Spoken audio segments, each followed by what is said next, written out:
Hello and welcome. My name is Neil Thrussell, and I'm really excited to have Emily Anger Bergstrom on our show. And Emily is Emily. You have a degree in music and fitness. How the heck do they go together? No, they don't. They don't. I think they do, but they don't. I Yeah. left one to go into the other. Ah, and which is what instantly tells me is that Emily is willing to say yes and just follow her passions, which I saw in your biography led you to live on three different continents. Yeah, yeah.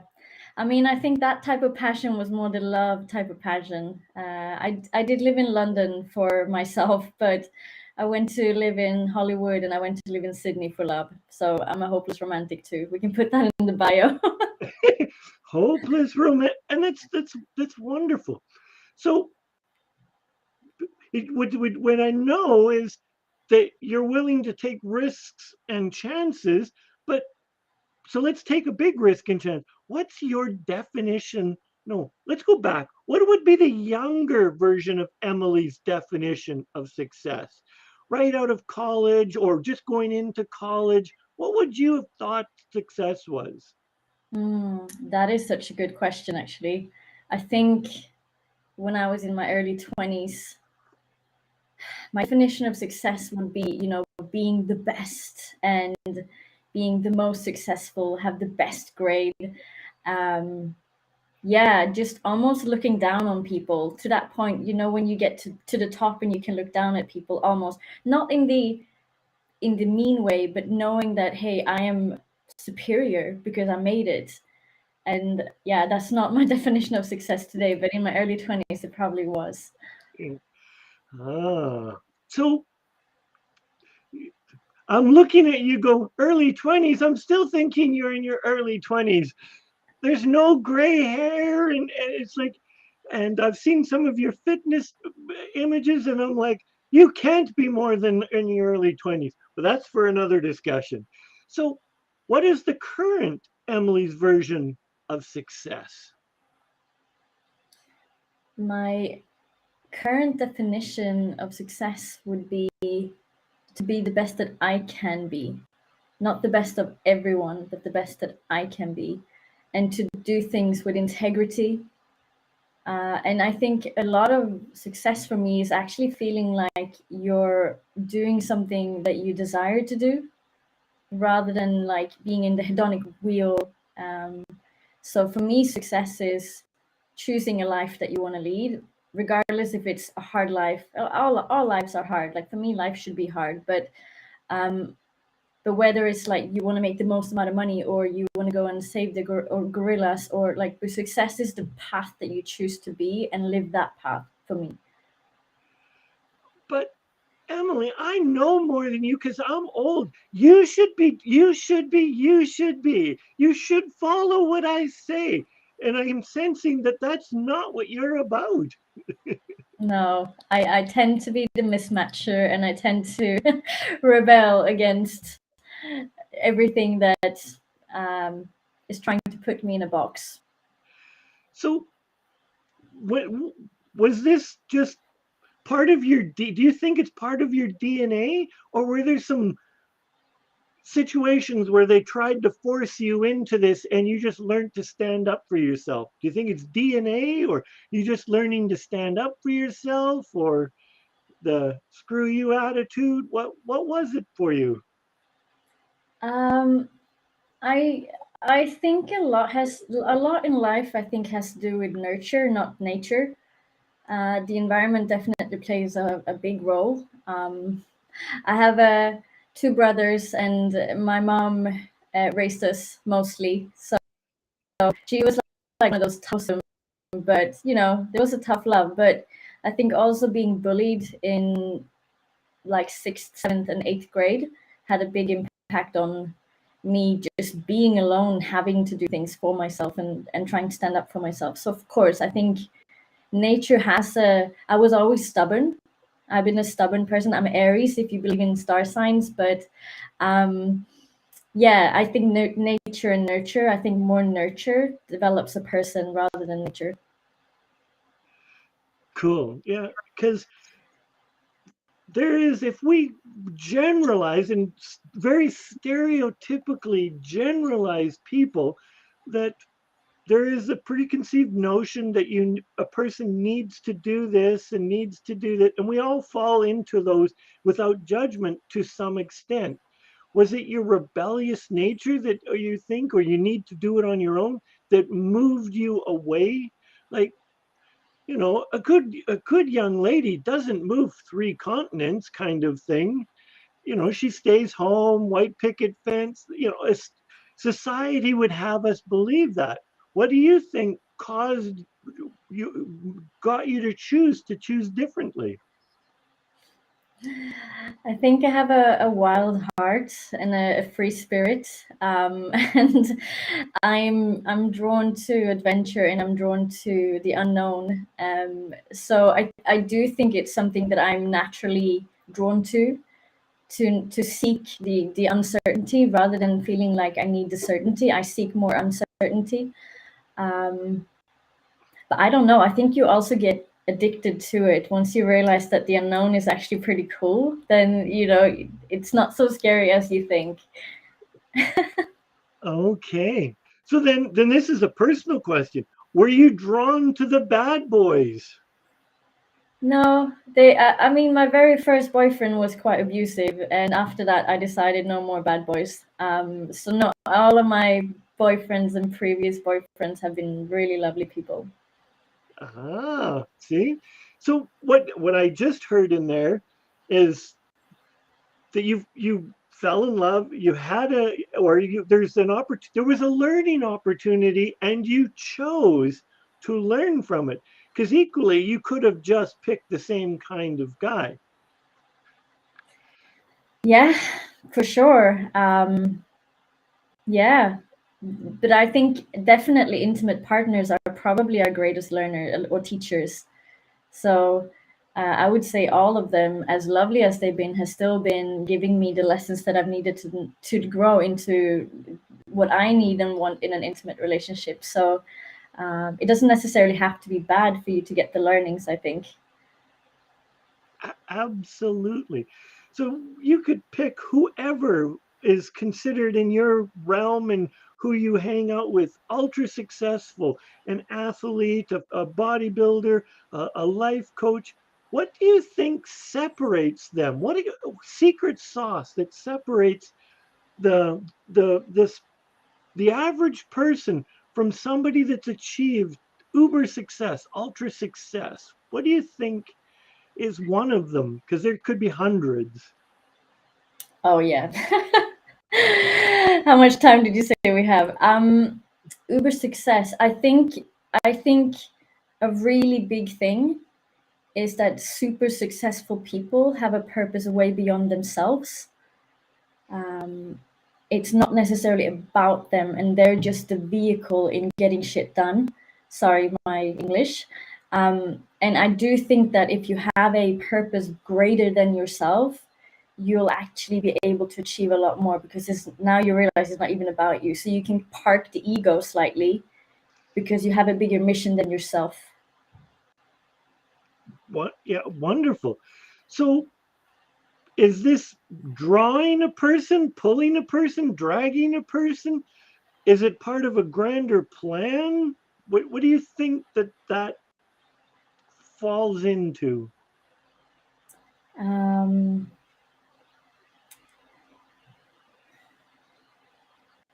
I mean, it's hard. It's really hard to say because you can take someone like Elon Musk and you can take someone like Hitler, and you will go, you know, are they pulled in towards it? I think you just have a meaning, right? You feel like you have this truth, and you want to fulfill that truth, and in whatever means that you choose to fulfill them, whether we quote unquote call you evil or a hero, you still have your mission, right? Which you think is right, which is, it might not be right for society, but you think it's right, and that can be enough to drive you. Absolutely, because you take the the movies that are out right now, and there's always a villain, and the villain can be driven absolutely driven to do what it is that they need, and because it's their purpose and their goals, and it's just they're just equally as driven. So back to, we've talked about success. What is, in your view, what does not success mean? Because sometimes it's easier to say what's not successful. What does not being successful mean? Mm. I think it is a hard thing to define because it's so individual, but if I can only speak from myself, for me is to live a really inauthentic life where I actually am only a shell of myself. That for me will be the ultimate opposite of success. Like that would Yes. be, yeah, failure. That would be a complete failing of my life, trying to be someone else when I only have one life. So to spend so much time and energy pretending, gosh, yeah, that's that sounds like horrible. So the lack of success would be living my life as opposed to your life. So the life that I would define for you. Yeah, and also trying to live a life that someone else wants for you instead of something that you really want to do for yourself. I think it's okay to like don't hate on people having 9 to 5 jobs. We need these people too, and people might be happy having 9 to 5s, and that's actually a purpose too. But if you're in a 9 to 5 which you hate, get another 9 to 5 that which you love. So it's not necessarily about saying going that path versus going that path is better or worse. It's just don't do something that where you feel like you're going there feeling a distress in your body. That's for me total failure. Oh, wonderful. Yeah. And the question just went, what's it's been a long day. No, it's been a long couple weeks prior to this. So it's been like, I can can feel my imagine. body just relaxing into just being here now. So success. You've got this, I'm assuming that your success has got goals to it, and you want to achieve things. In order to achieve these goals, what are some of the things that you're doing to help you along that path? um, as of lately, I am really, for me, asking myself, is this the actual path I want to be on? So I've remodeled my business quite heavily the last year because I've realized that I was following a model that wasn't how I wanted it to be. And Hmm? so for me, it's about constantly being aware of what you're doing and what you're putting your energy in and whether it feels good to do it. And I'm not talking like, oh, I don't feel like working today, and like it doesn't feel good because I want to sleep, or like, not that type of lack of motivation, but like, does this actually pull me into this direction? Is this the right path for me? That's essentially what I'm doing now. But there's a lot of like self-discipline, self-discipline, showing up, doing those things that you don't necessarily want to do, and also constant growth, constant being uncomfortable, like constantly actually feeling like you're a little bit shit. Um, So what I'm gathering is you actually want me to take a look at myself and explore who I am, and understand my goals and be willing and understand who I am. Like, what is that crap? No, yeah. because I just want to sit on the couch and I want to watch my 17th Netflix show or my Amazon Prime in a row. Because, but you don't really want me to look at myself, do you? Not at all. Um, no, but I think the whole thing about we do what feels good in the moment if we don't have a bigger purpose. So we have to become self-aware, and I think we as a society as a whole are I don't think people are really thinking long term or bigger. Um, I mean, I work in the health and fitness industry, or I have been for a very long time. And so the goal is never to just lose the weight. The goal is to be happy in your body. Like the goal is not the goal. There is something beyond the goal. And I think in business it's the same thing. The goal is not the billion-dollar business. It's something else. And I think it's very important to be a little bit more intimate with the actual desires rather than the superficial ones, because otherwise we'll just be chasing things and we'll keep self-sabotaging, or we keep putting blame for why we're not happy. So I really think that we have to go one layer deeper, if not three. um, and I think if we do that, then we realize that actually we don't need the goal to get to the feeling that we're after. um, yeah. Yeah, yeah, it's we, and that comes back to what I think, and all hidden all of this goal in, is we're talking about success. We really have to know what it is we want, be willing to do the work, and and move to it and it needs to be more than the immediate gratification of what we're going on. Because yes, my Netflix will feel good, yes, that extra piece of pie may taste good, but when I have a bigger picture that I'm trying to strive for, I may choose differently. Yeah, and I think also thinking about the person you want to be. If you have an idea what the best version of you is and living as that, you know, then you have a lot of answers. Seriously, people have more answers than they give themselves credit for. Um, so yeah, for me now, going back to success, it's way more simpler than it was before. Like I can feel successful every day because I have a whole different way of looking at it. For me, it's a feeling, right? It's no longer an external goal, and I still have ambitious goals in life, but I don't wait until then to feel happy and fulfilled. That's wonderful. So what I think for many people is that they need to take the time to recognize what their true goals are, and what society and parental, like the clash between parent and child, it can be huge.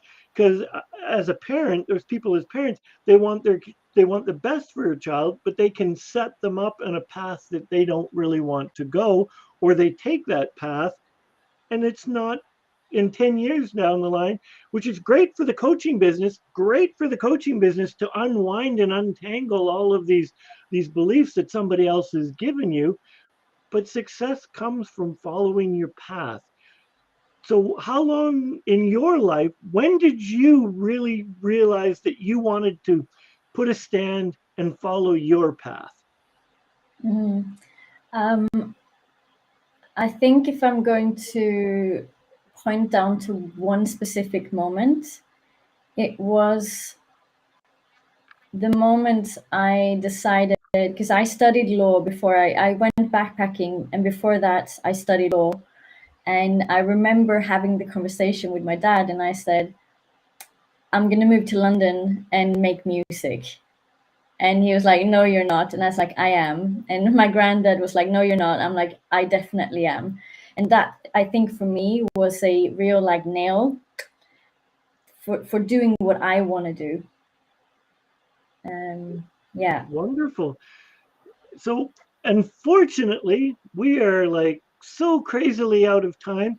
Is there anything that you would like to leave our viewers and our listeners with?